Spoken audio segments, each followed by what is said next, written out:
ഈ നീറ്റുമായി ബന്ധപ്പെട്ട ഏറ്റവും വലിയൊരു നടപടി കേന്ദ്രത്തിൻ്റെതായി വന്നത് ടെലഗ്രാം പ്ലാറ്റ്ഫോമിനുള്ള വിലക്കായിരുന്നു. പക്ഷേ പിന്നീട് അത് നിയമ നടപടികളിലേക്കൊക്കെ കടക്കുകയും ചെയ്തു. താൽക്കാലിക നിരോധനത്തിനെതിരെ ടെലഗ്രാം നൽകിയ ഹർജി പക്ഷേ ഇപ്പോൾ ഡൽഹി ഹൈക്കോടതി തള്ളിയിട്ടുണ്ട്. കേന്ദ്ര സർക്കാരിന്റെ ഉത്തരവ് എല്ലാ നടപടിക്രമങ്ങളും പാലിച്ചെന്നും കോടതി നിരീക്ഷിക്കുന്നു.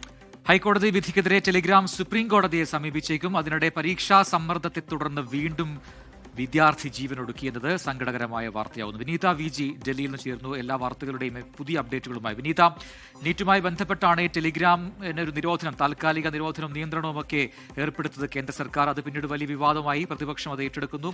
ടെലിഗ്രാം തന്നെ കോടതിയിലേക്ക് പോകുന്നു. പക്ഷേ കോടതിയും പറയുന്നു കേന്ദ്രത്തിന്റെ ഭാഗത്ത് പിഴവുകളില്ല, അത് നല്ല തീരുമാനം എന്ന രീതിയിലാണ് കോടതിയും നിരീക്ഷിച്ചത്. എങ്ങനെയാണ് ടെലിഗ്രാമിന്റെ തുടർ നീക്കങ്ങൾ? വിശദാംശങ്ങൾ.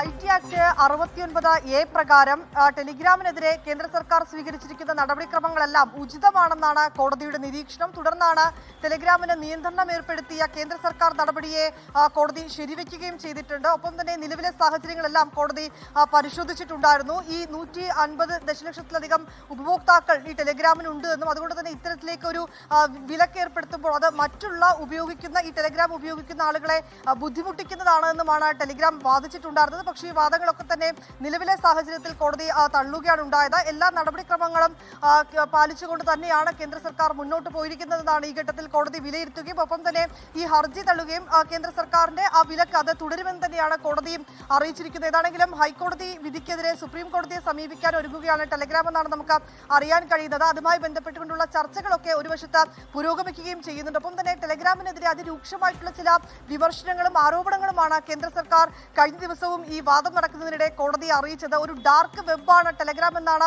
കേന്ദ്ര സർക്കാർ പറയുന്നത്. ഒപ്പം തന്നെ ഈ ഭീകരവാദ പ്രവർത്തനങ്ങൾ അത് നടത്താനുള്ളൊരു ഹബ്ബായി ഇത് മാറിയിരിക്കുന്നു. ടെലഗ്രാം മാറിയിരിക്കുന്നു. നിരവധി കുറ്റവാളികളുടെ ഒരു ഹബ്ബായി മാറിയിരിക്കുന്നു. ഒപ്പം തന്നെ ഈ പരീക്ഷയുമായി ബന്ധപ്പെട്ടുകൊണ്ട് നേരത്തെ തന്നെ ചില നിയന്ത്രണങ്ങൾ വേണമെന്നും ഒപ്പം തന്നെ ഈ ചോദ്യപേപ്പറുകൾ ഇത്തരത്തിൽ ചോർന്ന കാര്യമൊക്കെ ശ്രദ്ധയിൽപ്പെടുത്തിയിട്ടും മതിയായിട്ടുള്ള നടപടിക്രമങ്ങൾ സ്വീകരിക്കാൻ ടെലഗ്രാമിന് കഴിഞ്ഞിട്ടില്ല എന്നും പിന്നീടാണ് ഈ പരീക്ഷ വരുന്നു, വീണ്ടും പുനഃപരീക്ഷ എത്തുന്നു, വിദ്യാർത്ഥികളുടെ ഒരു ആശങ്കയുണ്ടാകുന്നു. ടെലഗ്രാമിലൂടെ വീണ്ടും നിരവധി ഈ പുനഃപരീക്ഷയുടെ അടക്കം ചോദ്യപേപ്പറുകൾ ചോർന്നുന്ന തരത്തിലേക്കുള്ള വ്യാജ പ്രചരണങ്ങൾ വരുന്നു. വിദ്യാർത്ഥികളെ സംബന്ധിച്ചിടത്തോളം ഇതെല്ലാം വലിയ ആശങ്കയിലേക്കാണ് പോകുന്നതെന്നും അതുകൊണ്ടാണ് ഇത്തരത്തിലേക്കൊരു നടപടിയിലേക്ക് എത്തിയതെന്നുമാണ് കേന്ദ്ര സർക്കാർ കോടതി അറിയിച്ചത്. ആ നടപടിയാണ് ഇപ്പോൾ കോടതി ശരിവെക്കുകയും ചെയ്തിരിക്കുന്നത്. ഒപ്പം തന്നെ വിദ്യാർത്ഥികളെ സംബന്ധിച്ചിടത്തോളം വിവിധ മേഖലകളിൽ വിവിധ സ്ഥലങ്ങളിലൊക്കെ വലിയ ആശങ്കയുണ്ട് വിദ്യാർത്ഥികൾക്കെന്നുള്ള റിപ്പോർട്ടുകൾ തന്നെയാണ് നമുക്ക് ലഭ്യമാകുന്നത്. ഇന്നലെ തമിഴ്നാട്ടിൽ ഒരു പരീക്ഷാർത്ഥി ആത്മഹത്യ ചെയ്തിട്ടുണ്ടായിരുന്നു. അതിന് പിന്നാലെ ഇപ്പോൾ നമുക്ക് ലഭ്യമാകുന്നത് അഹമ്മദാബാദിൽ ഒരു വിദ്യാർത്ഥി കൂടി ആത്മഹത്യ ചെയ്തു എന്ന വിവരമാണ് ലഭിക്കുന്നത്. ഒരു ബഹുനില കെട്ടിടത്തിന്റെ 6ാം നിലയിൽ നിന്ന് താഴേക്ക് ചാടിയായിരുന്നു ആത്മഹത്യ. 17 വയസ്സുള്ള നീറ്റ് പരീക്ഷാർത്ഥിയാണ് ആത്മഹത്യ ചെയ്തത്. +2-ലൊക്കെ മികച്ച മാർക്കുണ്ടായിരുന്നു. ഏതാണ്ട് 82% മുകളിൽ ആ വിദ്യാർത്ഥിക്ക് മാർക്കുണ്ടായിരുന്നുവെന്നും അതുകൊണ്ട് തന്നെ ഏതെങ്കിലും സമ്മർദ്ദം നേരിട്ടതായിട്ടുള്ള ഒരു സൂചനയോ അല്ലെങ്കിൽ അത്തരത്തിലേക്കുള്ള കാര്യങ്ങളോ സംസാരിച്ചിട്ടില്ല എന്നാണ് അവരുടെ ബന്ധുക്കളും മാതാപിതാക്കളും ഒക്കെ തന്നെ മൊഴി നൽകിയിരിക്കുന്നത്. ഏതെങ്കിലും തരത്തിൽ സമ്മർദ്ദം നേരിട്ടിട്ടുണ്ടോ എന്നുൾപ്പെടെയുള്ള കാര്യങ്ങൾ പരിശോധിച്ചു വരികയാണെന്ന് പോലീസും അറിയിച്ചിട്ടുണ്ട്. ഒപ്പം തന്നെ വിദ്യാർത്ഥികളെ സംബന്ധിച്ചിടത്തോളം ഏതൊരു തരത്തിലും ആശങ്കപ്പെടേണ്ട ഒരു സാഹചര്യം ഇല്ല എന്ന് തന്നെയാണ് നമുക്കും പറയാനുള്ളത്. കൃത്യമായി പഠിക്കുക, അതിനുശേഷം വളരെ കൃത്യമായി ആ പരീക്ഷ എഴുതുക. ഏതെങ്കിലും തരത്തിൽ അവർക്ക് മാനസിക ബുദ്ധിമുട്ടുകളോ അല്ലെങ്കിൽ സമ്മർദ്ദമോ ഉണ്ട് എങ്കിൽ NTA തന്നെ കഴിഞ്ഞ ദിവസം ഈ വിദ്യാർത്ഥികൾക്ക്, ഇത്തരം പ്രശ്നങ്ങൾ നേരിടുന്ന വിദ്യാർത്ഥികൾക്കായി ഒരു പ്രത്യേക ഹെൽപ്പ് ലൈൻ നമ്പർ കൂടി പുറത്തിറക്കിയിട്ടുണ്ട്. ആ നമ്പറിൽ വിളിക്കുകയാണെങ്കിൽ വിദ്യാർത്ഥികൾക്ക് ആവശ്യമായിട്ടുള്ള സഹായം അത് NTA ഭാഗത്ത് തന്നെ ഉണ്ടാകുമെന്നും അറിയിച്ചിട്ടുണ്ട്. നമ്മുടെ കുട്ടികളൊക്കെ വളരെ വളരെ പോസിറ്റീവായിട്ടാണ് ഈ പരീക്ഷയെ കാണുന്നതെന്നാണ്. ആർക്കും അങ്ങനെ സമ്മർദ്ദങ്ങളൊന്നുമില്ല, ആരും സമ്മർദ്ദപ്പെടേണ്ട കാര്യമില്ല.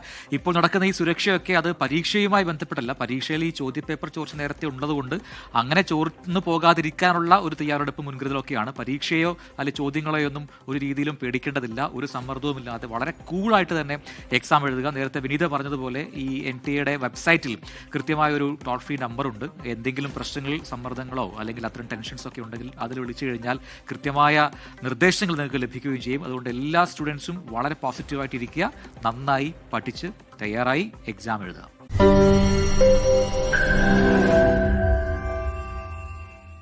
ലോകത്തെവിടെയായാലും ഏത് സമയത്തും 24 വാർത്തകളും ഓഗ്മെന്റഡ് റിയാലിറ്റി പാക്കേജുകളും എക്സ്പ്ലെയിനറുകളും വിശദമായി കാണാൻ ഞങ്ങളുടെ YouTube ചാനൽ നിങ്ങൾക്ക് സബ്സ്ക്രൈബ് ചെയ്യാം.